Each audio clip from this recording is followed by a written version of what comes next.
Sabeis que não usando palavras de adulação, nem procedemos movido por disfarçada ganância. Deus é testemunha disso. E também não procuramos elogios humanos, nem da parte de vós, nem de outros, embora pudéssemos fazer valer a nossa autoridade de apóstolos de Cristo. Foi com muita ternura que nos apresentamos a vós, como uma mãe que acalenta os seus filhos, tanto bem os queridos que desejávamos dar-nos não somente o Evangelho de Deus, mas até a própria vida. A tal ponto chegou a nossa aflição por vós. Palavra do Senhor.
Sobre o patrocínio de Nossa Senhora da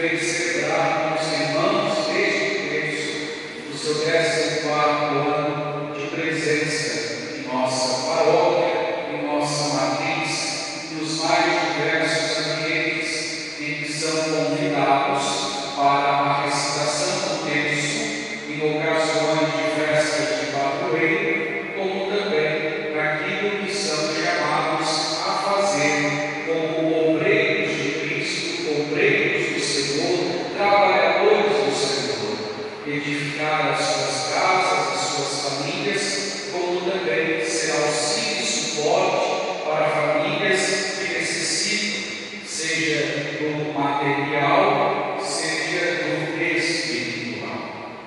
Hoje, então, Jesus diz mais uma vez: ai de vós, mestres da lei e fariseus hipócritas.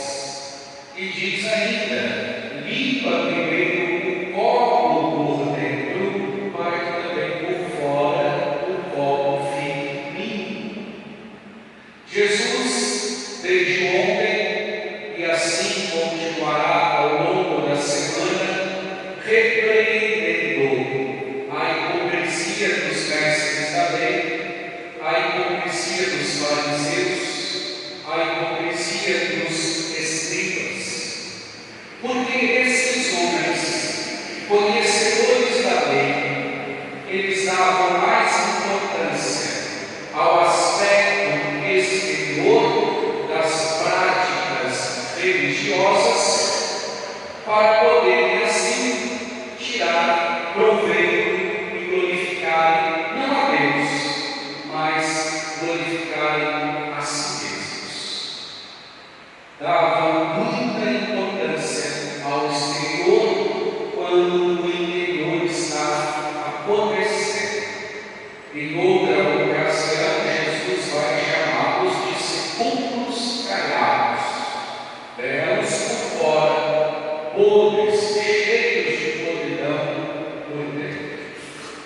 Agindo assim a vivência exterior da religião, estes homens, escribas, fariseus, mestres da lei, eles viviam uma religião de fachada, uma religião artificial, porque eles praticavam em suas vidas coisas que não condiziam com as aparências religiosas que eles ostentavam.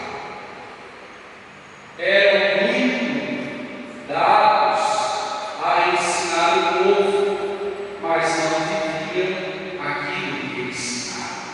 Tanto é que Jesus disse à multidão: vós até podeis ouvir o ensinamento deles, porque eles falam das coisas de Deus, mas não queiram viver como eles vivem, porque não dão testemunho daquilo que pregam. Então, irmãos e irmãs, estes homens não viviam a interioridade da religião.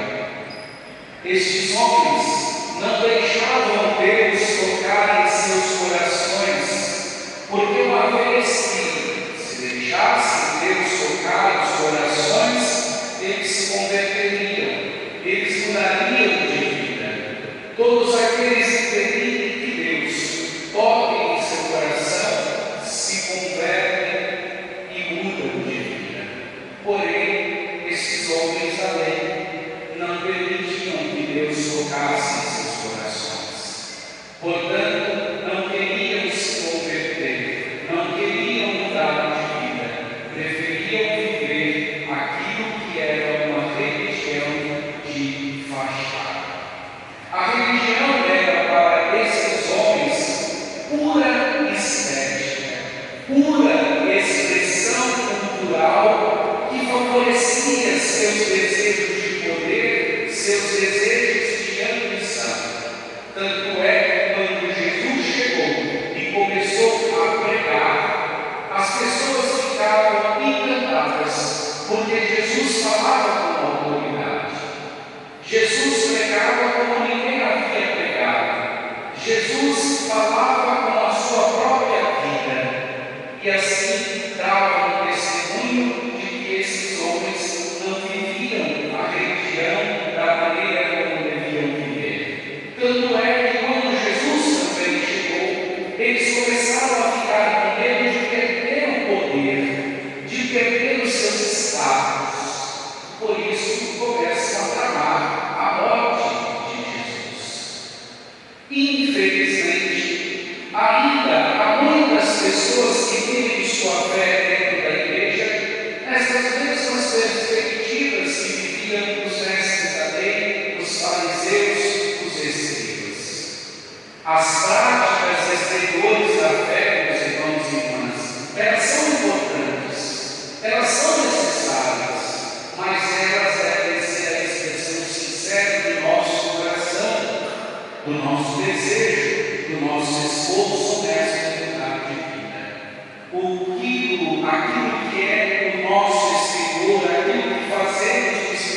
dizia a esses homens que não queriam se converter. Ontem eu já dizia que Jesus abomina a hipocrisia, abomina essa atitude de aparentar externamente algo que não se é interiormente. Devemos, irmãos e irmãs, procurar praticar todos os aspectos da religião de maneira sincera diante de Deus. Deus conhece o nosso coração, Deus conhece a nossa vida, Deus sabe se aquilo que estamos fazendo é verdadeiro, é sincero, é honesto, é justo.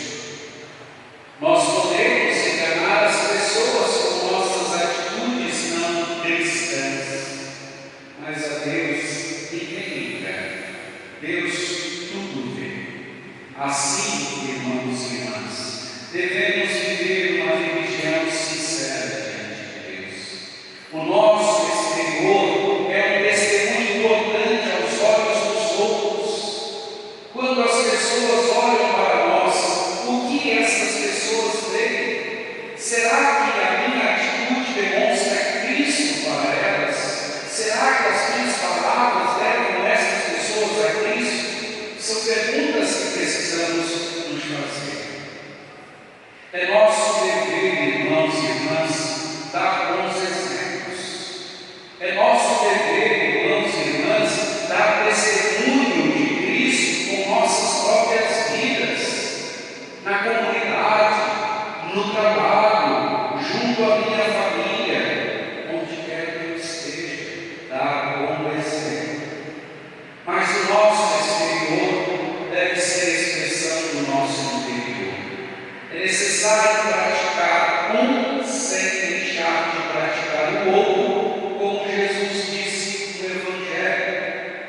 Vocês podem continuar pagando o dízimo, mas não deixem de viver uma religião interior, uma religião verdadeira, uma religião sincera. Porque nós queremos achar que vamos comprar uma coração no céu dando as nossas caridades, dando dízimo, dando a nossa oferta, dando um alimento, dando algo que as pessoas precisam. Ninguém constrói o reino de Deus dessa forma apenas. Porque caridade, todo mundo pode fazer, até um cristão faz caridade, até irmãos e irmãs de outras religiões fazem caridade, mas a nossa caridade deve ser a expressão daquilo que eu creio. Eu creio em Cristo. E Ele disse que estaria naqueles irmãos que estavam com fome, estavam com sede, estavam sem vestimenta, estavam abandonados, estavam doentes. O Senhor sabe. A minha obra de caridade não é para a pessoa em si, mas é para o Senhor que habita naquela pessoa. Então, irmãos e irmãs, Deus, Ele nos pede que sejamos homens e mulheres que vivam a prática da religião de modo interior e que a expressão do interior mostre-se no nosso exterior. Caso contrário, nós estaremos, como Jesus disse, limpando somente o exterior do corpo e o interior continuará sujo, imundo. Deus, no entanto, vê o interior dos nossos corações. O que está oculto aos olhos dos outros é a partir do nosso interior que nós seremos julgados. O nosso julgamento será pelo nosso interior, não o nosso exterior. Preocupemos, irmãos e irmãs, primeiramente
o mundo, para o anúncio do santo Evangelho.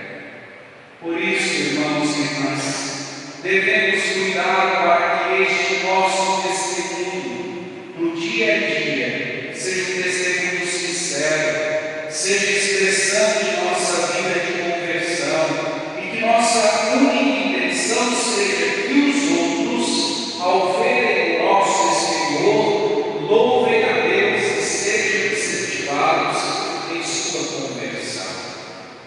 Olhar para aquele que era uma pessoa que vivia no mundo, de repente essa pessoa se converte e começa a dar um testemunho de conversão. Nós deveríamos nos espelhar nessas pessoas que se convertem, mas a nossa primeira atitude muitas vezes é julgar e condenar. Olha, um novo convertido, quer mostrar para os outros aquilo que não é. Até ontem vivia lá no botiquim, até ontem vivia praticando injustiças, até ontem vivia fazendo as besteiras dele, agora quer dizer para mim que se converteu. A gente tem um olhar de descrença em relação aos nossos irmãos e irmãs que se convertem. Nós precisamos louvar a Deus, bendizer a Deus por esses convertidos que vêm voltando para junto de nós, não condená-los, não criticá-los, mas acolher, por serem novos convertidos a viver a fé cristã católica. Portanto, devemos olhar para essas pessoas que se convertem e sermos desejosos também de conversão, porque podemos estar dentro da igreja e não sermos convertidos coisa nenhuma. Estar dentro da igreja e viver como se não tivesse. Como o Papa Francisco em saudosa memória dizia, cristãos mundanos. Ao invés de se espelharem em Jesus Cristo, se espelham nas coisas do mundo e querem trazer as coisas do mundo para dentro da igreja. Então, uma vez convertido aos olhos do Senhor, sejamos para o mundo um sinal, um luzeiro daqueles que podem trazer tantos irmãos e irmãs para junto do Senhor. É isso que precisamos ser. Aquela luz que acendemos no dia do nosso batismo, que essa luz continua a iluminar a vida de tantas pessoas que estão ao nosso redor, que vivem ao nosso redor, que dependem do nosso testemunho de vida, para que venham junto de nós. Muitas vezes eu fico a me perguntar por que os nossos adolescentes e jovens não estão na igreja. Será porque a igreja não deu um bom testemunho para eles ou porque os seus pais não deram um bom testemunho para eles? Porque eles olham para o pai e a mãe que está lá dentro da igreja, mas dentro de casa vivem de uma forma totalmente contrária àquilo que estão vivendo dentro da igreja. Vivem um catolicismo de fachada dentro da igreja e lá fora são as verdadeiras pessoas, as reais pessoas, maldosas, injustas, criticam tudo e a todos. Por isso nós precisamos nos perguntar: os nossos filhos não estão dentro da igreja porque será porque eu não tenho um bom testemunho para que ele crescesse dentro da fé cristã?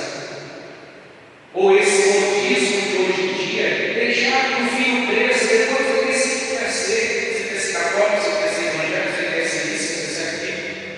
Será que esse é o caminho? Deixar que ele escolha o que quer ser.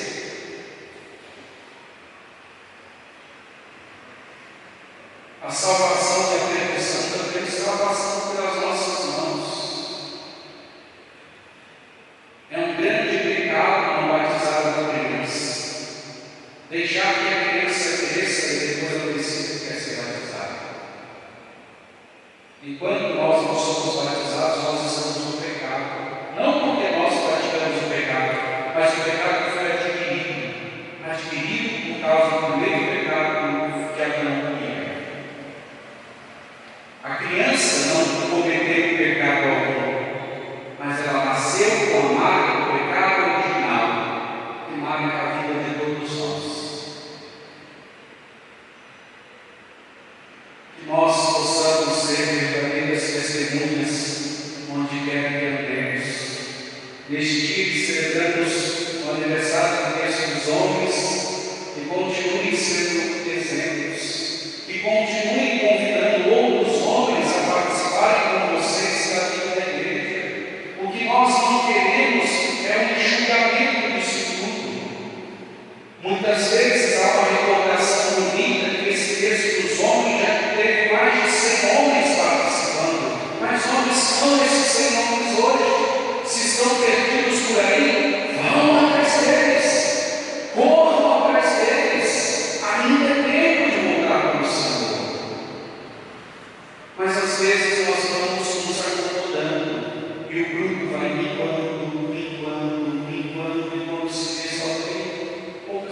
Que tal cada membro atual deste grupo? Chame mais um para o próximo encontro. Vamos ver novamente esse grupo crescer dia após dia. E isso serve para todos os grupos do texto dos homens. Sabe aquele seu amigo que vive lá no LinkedIn? Chame ele para te acompanhar.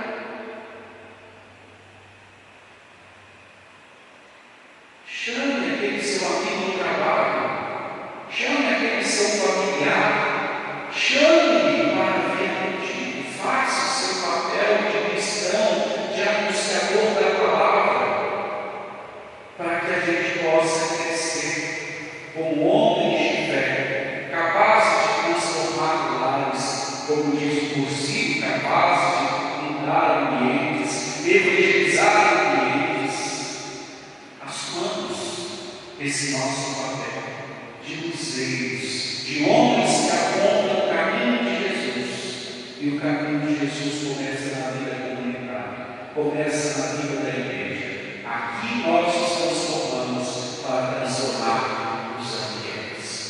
Que Deus abençoe o grupo sob a proteção de Nossa Senhora Aparecida, que abençoe os grupos do Texto dos Homens, de nosso empregado do bairro Piraí, de nossa cidade, para que possam crescer sempre mais em sabedoria, em unidade, em graça.